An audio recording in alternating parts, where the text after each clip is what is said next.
എന്താ ഇത്? ഇത് നമുക്ക് വൈകുന്നേരം പുഴുങ്ങാൻ. ഇത് ആപ്പിളും ഓറഞ്ചും ജ്യൂസ് അടിക്കാം. പുഴുങ്ങാനുള്ള എന്തോന്നാ? പുഴുങ്ങാളതെ മധുരക്കിഴങ്ങ്. പുഴുങ്ങണ്ട, നമുക്ക് ഷേക്ക് അടിക്കാം. ഷെയ്ക്കാ? മധുരക്കിഴങ്ങ് ഷേക്ക് പിന്നെ ഷെയ്ക്ക് അടിപൊളിയായിരിക്കും. ആണോ?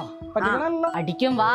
കൂന്തൽ നിറച്ചതിന് ശേഷം വൈറലാകാൻ പോണ ഐറ്റമാണ് മോനതേ ഇത്. മധുരക്കിഴങ്ങിന്റെ ടേസ്റ്റും ഗുണവും ഞാൻ പറയണ്ടല്ലോ അല്ലേ. അപ്പോ ഒരു കളറിന് വേണ്ടി ഒരു ക്യാരറ്റും കുറച്ച് ടേസ്റ്റിന് വേണ്ടി ഒരു പഴുത്ത ചിങ്ങമ്പഴം ചേർക്കുന്നുണ്ട്. ട്രിപ്പിൾ ഗുണം. ഇനി മധുരക്കിഴങ്ങിലേക്കും ക്യാരറ്റിലേക്കും ഒരു നുള്ളു ഉപ്പ് അരിയിട്ട് പുഴുങ്ങിയെടുക്കുക. എന്നിട്ട് അരിഞ്ഞ ചിങ്ങമ്പഴവും വേവിച്ച് മാറ്റിവെച്ച മധുരക്കിഴങ്ങും ക്യാരറ്റും ചേർത്ത് ഇതുപോലെ വെണ്ണ പരുവത്തിൽ അരച്ചെടുക്കുക. പിന്നെ പഞ്ചസാരക്കാരുണ്ടെങ്കിൽ ആവശ്യത്തിന് പഞ്ചസാര ഇടുക. ഇതൊരു ഹെൽത്തി ഡ്രിങ്ക് ആണ്, അതുകൊണ്ട് പഞ്ചസാര വേണ്ട എങ്കിൽ ഒഴിവാക്കുക. അതിനുശേഷം കട്ടിയാക്കി വെച്ച കവറുവാൽ ഇതുപോലെ തല്ലിപ്പൊട്ടിക്കുക. ആ ജാറിലേക്ക് ചേർത്ത് ഒന്നുകൂടെ വീണ്ടും എണ്ണ പരുവത്തിൽ അടിച്ചെടുക്കുക. എന്നിട്ടൊരു ഗ്ലാസ്സിലേക്ക് തൊലി കളഞ്ഞ ബദാമും കശുവണ്ടി ഇതുപോലെ ഇട്ടിട്ട് അതിലേക്ക് പയ്യെ ഒഴിച്ചു കൊടുക്കുക. എന്നിട്ട് സെർവ് ചെയ്ത് കഴിച്ചോണ്ടല്ലോ, പ്രത്യേകിച്ച് കുട്ടികൾക്ക് തീർച്ചയായും ഇഷ്ടപ്പെടും. എന്റെ സംസാരത്തിൽ അധികമാവത്തുണ്ടാവും, പക്ഷേ ഷെയ്ക്കിനതില്ല, വിശ്വസിക്കാം. അപ്പൊ പിന്നെ ഇത് മുന്നേ കഴിച്ചവരുണ്ടെങ്കിൽ ഒന്ന് കമന്റ് ചെയ്തേ. അടിപൊളി.